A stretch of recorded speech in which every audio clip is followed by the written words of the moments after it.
তো নিশ্চয়ই আপনি ওই প্রেস কনফারেন্সে ওনার বক্তব্যটা শুনেছেন, প্রেস সেক্রেটারির বক্তব্যটা। আপনি আসলে কি বুঝেছেন? এটা কোন সময়ে প্রস্তুতি নিতে চাইলেন? দেখুন, সম্মানীয় প্রেস সচিব তিনি মাননীয় প্রধান উপদেষ্টার বরাত দিয়ে বলবার চেষ্টা করেছেন ফরেন সার্ভিস একাডেমিতে যে মাননীয় প্রধান উপদেষ্টা স্বরাষ্ট্র মন্ত্রণালয়কে নির্দেশ দিয়েছেন তারা যাতে ডিসেম্বরের মধ্যে নির্বাচনের জন্য সকল প্রস্তুতি গ্রহণ করেন, অর্থাৎ আইন শৃঙ্খলা রক্ষাকারী বাহিনী তারা যাতে কোমর বেঁধে প্রস্তুত থাকে। এই বার্তাটি তিনি দেবার চেষ্টা করেছেন এবং সেটার সূত্র ধরে অনেকে বলবার চেষ্টা করেছেন যে এবার বোধহয় ডিসেম্বরের মধ্যে নির্বাচনটি করবার একটা অভিপ্রায় আছে। এবং এর সঙ্গে আবার ট্যাগ করা হয়েছে যেই বার্তাটি, সেটি হচ্ছে মার্কিন প্রেসিডেন্ট ট্রাম্প যে শুল্ক সম্পর্কিত সীমারেখা বেঁধে দিয়েছেন 35%, সেটা গোলেমালে গিয়ে আলটিমেটলি 50% দাঁড়াবে এবং তার ফলে আমাদের কোমর ভেঙে যাওয়ার মতো অবস্থা তৈরি হবে। সেটি আশঙ্কা করে প্রফেসর ইউনূস চিন্তা করছেন যে মেঘে মেঘে বেলা অনেক হয়েছে, এবার বিএনপি আগ থেকেই যেই দাবিটি তুলেছিল ডিসেম্বরের মধ্যে নির্বাচন, সশস্ত্র বাহিনীর পক্ষ থেকেও একই রকমের দাবি হাজির করা হয়েছিল 18 মাসের মধ্যে নির্বাচন, সেই ফ্রেমওয়ার্কই থাকাটা তার জন্য নিরাপদ। কারণ জানুয়ারি, ফেব্রুয়ারি কিংবা এপ্রিলে যদি যান তাহলে দায়টা পরিপূর্ণভাবে তার উপর, তার সরকারের উপর পড়বে এবং অর্থনীতির অবস্থায় যদি ব্যাপথু হয়ে যায় তাহলে কিল একটাও মাটিতে পড়বে না, এই আশঙ্কাটা দেখা দিয়েছে। না, এখন কথা হলো কি, তাহলে কি আমরা এটা ভাববো যে ট্রাম্পের আরোপিত শুল্কের ভয়ে নির্বাচন আমরা দ্রুত পাচ্ছি? এনিওয়ে, মার্কিন মূল্যকে যেই চিন্তা উদ্গত হয় সেটি রিসিভড উইজডম হিসেবে দেরিতে হলেও আমাদের যারা ড্রাইভিং সিটে বসে আছেন তাদের কর্ণকুহরে প্রবেশ করে এবং তারা হঠাৎ কর্মচঞ্চল হয়ে বসে। আমি অনেক পেছনে চলে যেতে চাই এই নিরিখে, সেটি হচ্ছে এই 29 মার্চ 1996 তারিখে দুই মার্কিন সিনেটর যারা ফরেন রিলেশন কমিটির সদস্য ছিলেন সেই সময়, এবং এই দুজনই আবার তার চেয়েও 10 বছর আগে ফিলিপিনো কনটেক্সটে দায়িত্বপ্রাপ্ত হয়েছিলেন 5 শর্ত বিশিষ্ট একটি টার্মস অফ রেফারেন্স রচনা করা, তার উপর ভিত্তি করে ফিলিপিন্সে ক্ষমতার পালাবদল ঘটেছিল। আমাদের এখানটাও 29 মার্চ 1996 যে 3 শর্ত বিশিষ্ট টার্মস অফ রেফারেন্স প্রণয়ন করে দিয়েছিলেন তার উপর ভিত্তি করে পরদিন সরকার পদত্যাগ করেছিল এবং সবার অংশগ্রহণমূলক একটি নির্বাচনের ক্ষেত্র প্রস্তুত হয়েছিল 12 জুন 1996 তারিখে।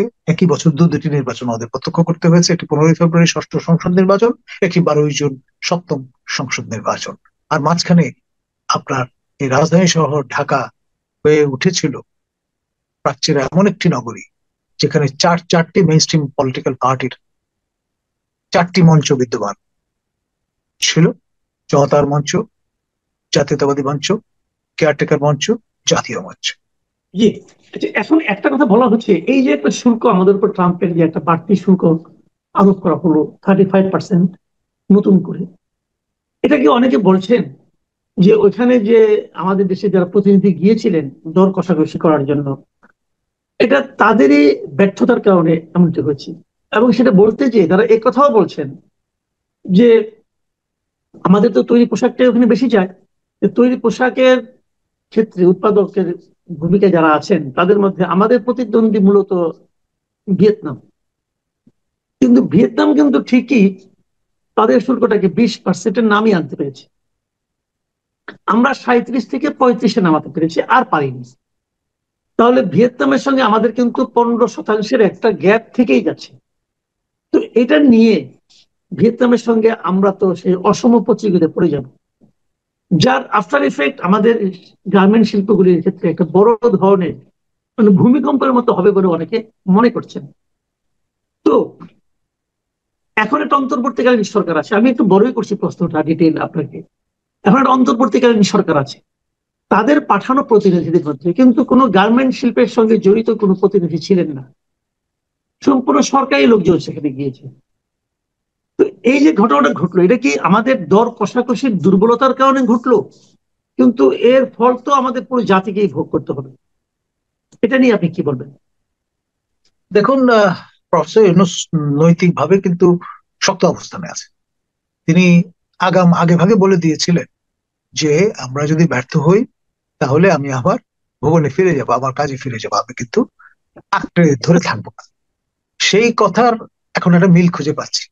এখন আপনার আনাড়ি লোক দিয়ে তো আর এই বিজয় রথ পরিচালনা করা যাবে না। তিনি ইতিমধ্যে লেজে গোবরে পাকিয়ে ফেলেছেন এমনটি লোকের ধারণা। আর শারীরিকভাবেও কিছুটা কাবু বলে অনেকে বলছেন। বয়স প্রতিদিন কিন্তু বাড়ছে। কদিন আগে তিনি জন্মদিন পালন করেছেন বলে শোনা গেছে। এখন এটা তার অফিসিয়াল বার্থডে। আমাদের ব্রিটেনের রানী দ্বিতীয় এলিজাবেথ প্রয়াত, তার যেমন দুটি বার্থডে ছিল, একটি অফিসিয়াল বার্থডে, একটা অ্যাকচুয়াল বার্থডে। এখন সেটা রয়্যাল ট্রেডিশন।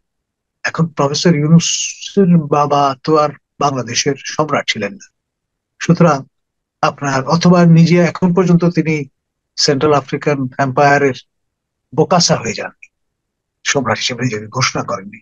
একটা মিল আছে অবশ্য, বোকাসা প্যারিস থেকে অর্ডার দিয়ে রাজদণ্ড এবং সিংহাসন বানিয়ে নিয়ে এসেছিলেন, আর আমরা তাকে দেখেছি খালি হাতেই প্যারিস থেকে এখানে এসে নাজিল হতে।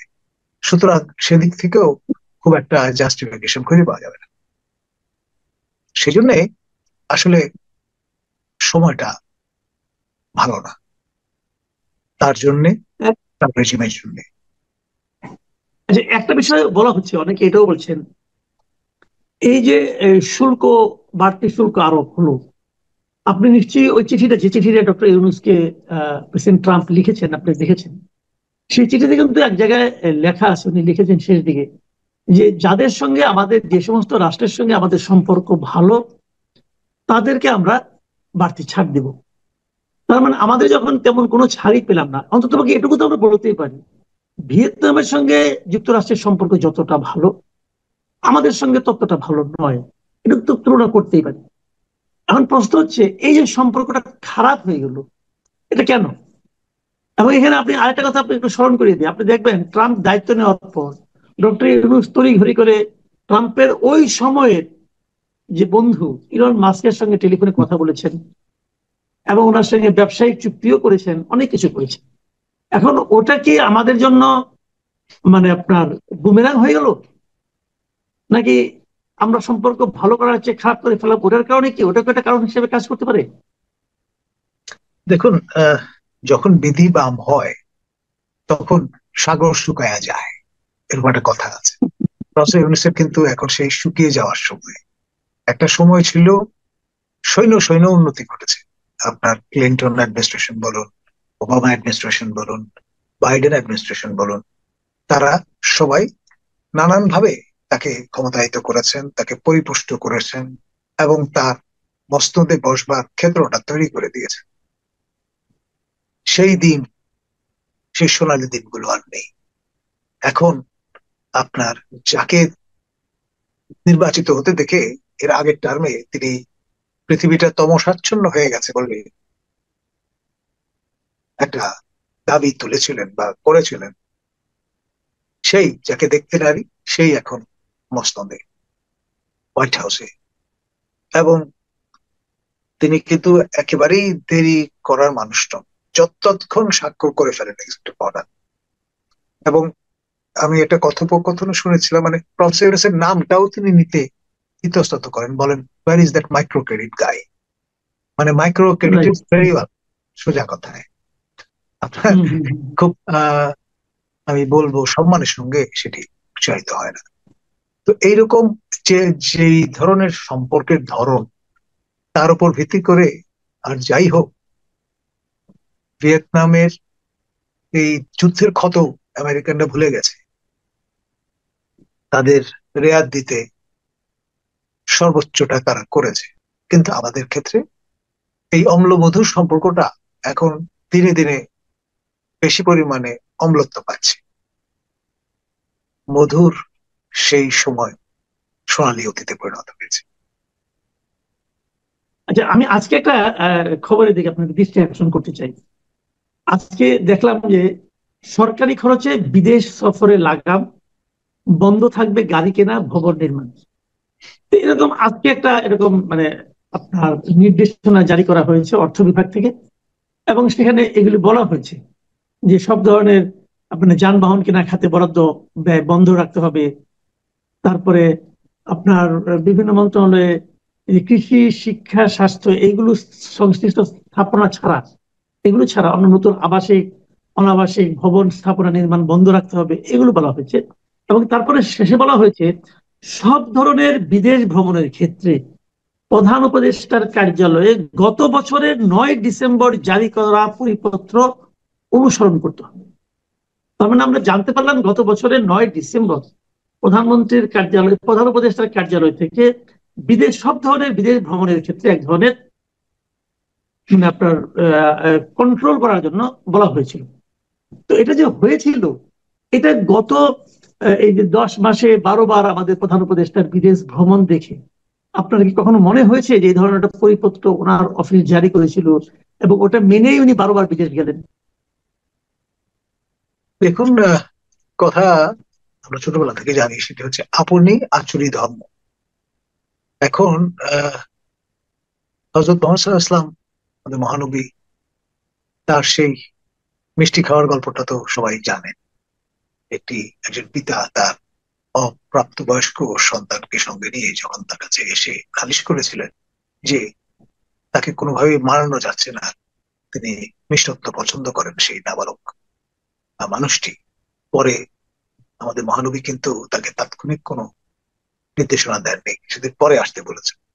এবং আমাদের নবী করিম সাল্লাল্লাহু আলাইহি সাল্লাম তিনি নিজে, যেহেতু মিষ্টি পছন্দ করতেন, সময় নিয়ে সেই অভ্যাসটা পরিত্যাগ করেন। তারপর যখন সেই বালক এবং তার পিতা এসে হাজির হন, তখন তিনি সেই সাবনটি দিয়েছিলেন। এখন প্রফেসর ইউনূস তো আমাদের মহানবী, আমাদের হযরত মুহাম্মদ সাল্লাল্লাহু আলাইহি ইসলামের সেই যে প্র্যাকটিস, তাতে বিশ্বাসী নন। তার ফলে একজন ভালো উম্মত হিসেবে সেটি প্র্যাকটিস করবার কথা তিনি মনে রাখেন। জি, আমি এখন শেষ যে ইস্যুটাকে আলোচনা করতে যাচ্ছি সেটা হলো, আজকে বিবিসি একটা রিপোর্ট করেছে যে সাবেক প্রধানমন্ত্রী শেখ হাসিনা, ওনার একটা ফোন আলাপ তারা আজকে ফাঁস করেছে এবং বলেছে তারা নিজেরা এটা চেক করেছে যে এটা আসলে ওনারই কণ্ঠ, ওনারই ফোন আলাপ। এবং সেখানে সে গত জুলাই অভ্যুত্থানের সময় ছাত্র জনতার অভ্যুত্থান দমন করার জন্য সরাসরি লেথাল উইপেন ব্যবহার করার জন্য উনি আদেশ দিয়েছেন। তো আমরা সবই জানি, আমরা প্রধানমন্ত্রী অনেকে জানি, কিন্তু তারপরে আওয়ামী লীগের কেউ কেউ বলতেন যে এই ধরনের কোনো নির্দেশ উনি দেননি কখনো। তো এটা, এই খবরটা দেখে আপনার কাছে কি মনে হচ্ছে?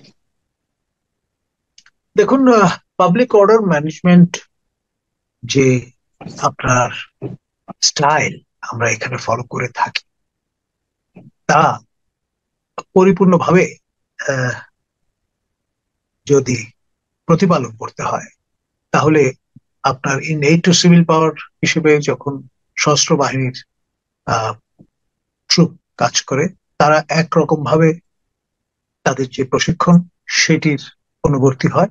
আর যারা সশস্ত্র বাহিনীর মতো নিয়মিত বাহিনীর নন, বেসামরিক বাহিনী, তাদের প্রশিক্ষণটা ভিন্ন রকমের। ফর এক্সাম্পল পুলিশ, তারা মূলত ছত্রভঙ্গ করার জন্য প্রথমে ওয়ার্নিং শট আপনার ব্যবহার করা, আপনার ব্লাস্ট ফায়ারের জান না। এটি একেবারে গ্রামার সম্মত বিষয়। আমি যখন মিলিটারি একাডেমিতে প্রি কমিশন কোর্স করছিলাম, তখন আমাদের এই বিষয়টি পরিষ্কার করে বোঝানো হয়েছে। সুতরাং এটা নিয়ে কোন রকমের সংশয় নেই। এখানে মাননীয় সাবেক প্রধানমন্ত্রী তিনি কোন কনটেক্সটে কিভাবে কোন বক্তব্য রেখেছেন, সেটা আসলে বুঝতে হবে। বিবিসি আপনার যুধিষ্ঠির কিংবা আপনার বাইবেলের আপনার জনক এরকম ভাবার কোনো যুক্তি আছে বলে মনে করি না। এটা কলোনিয়াল একটা মাইন্ডসেট থেকে আমরা কিন্তু এই ধরনের মানসিকতা লালন করি। পাকিস্তান যখন অকুপেশনে ছিল আমাদের এই 9 মাসে, তখন ঢাকায় আমরা দেখেছি একটি বয়ান স্টিকারের মতো করে সব জায়গায় হাজির করতে, ক্রাশ ইন্ডিয়া উইথ বিবিসি। খেয়াল করেন, ইদানিও কেউ কেউ কখনো কখনো এই ঘটনাটির পরে বিবিসির কেন এটি ছোট করে আপনার অ্যাব্রিজ ভার্সন হাজির করলো, কেন পরিপূর্ণ পূর্ণাঙ্গ আপনার ভার্সন আমরা পেলাম না, এইসব কারণে আহাজারির মধ্য দিয়ে এই আবারও ক্রাশ বিবিসি ধরনের কথাবার্তা অনেকে আমি দেখেছি সোশ্যাল মিডিয়ায় বলেছে। তো আসলে এই মাইন্ডসেটটা থেকে আমাদের বেরিয়ে যেতে হবে। বিবিসি অফকোর্স একটা অথরিটেটিভ সোর্স, এতে কোনো সন্দেহ নেই, কিন্তু আপনার কনটেক্সটটা বুঝতে হবে। না বুঝে একটা বিশেষ কনটেক্সটে একজন ব্যক্তি আরেকজন ব্যক্তির সঙ্গে কিভাবে কেন এই কথাবার্তা বলছেন সেটা না বুঝে আপনার একটা কনক্লুশন ড্র করাটা বোধহয় ঠিক হবে না। না, কনটেক্সটটা সম্ভাব্য কি হতে পারে? দেখুন তখন কিরকম একটি অবস্থা বিরাজমান এটা সেটা জুলাইয়ের 18 তারিখে ফোন আলাপ। আপনারা ডেফিনেটলি আমার প্রিয় ছাত্র আবু সাইদ শাহাদাত বরণ করলেন 16 তারিখে, তারপরে জি। 2 দিন পরের ঘটনা, এবং that acted as the spark, স্ফুলিঙ্গ, এবং সেই আগুন দিক বিদিক ছড়িয়ে পড়েছিল। সারা দেশ আপনার তীব্র ক্ষোভে ফেটে পড়েছে, সমগ্র জনগোষ্ঠী সামিল হয়েছে। সেই রকম একটি অবস্থায় আপনি যে কোনো নির্দেশনা দেবেন সেটি হবে আত্মঘাতী, এবং এখানেও ব্যাপারটি তাই ঘটেছে বলে আমার ধারণা। জি, অনেক ধন্যবাদ। অনেক ধন্যবাদ জনাব প্রফেসর ডক্টর নাজমুল হাসান কলিমুল্লাহ।